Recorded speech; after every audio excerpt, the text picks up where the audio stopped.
Pembangunan hunian tetap Polri bagi masyarakat terdampak banjir di Kabupaten Aceh Tamiang terus menunjukkan progres yang menggembirakan.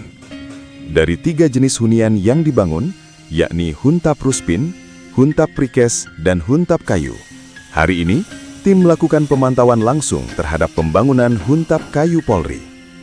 Hasil pantauan di lapangan menunjukkan 2 unit Huntap Kayu telah rampung, sementara 48 unit lainnya masih dalam tahap pengerjaan.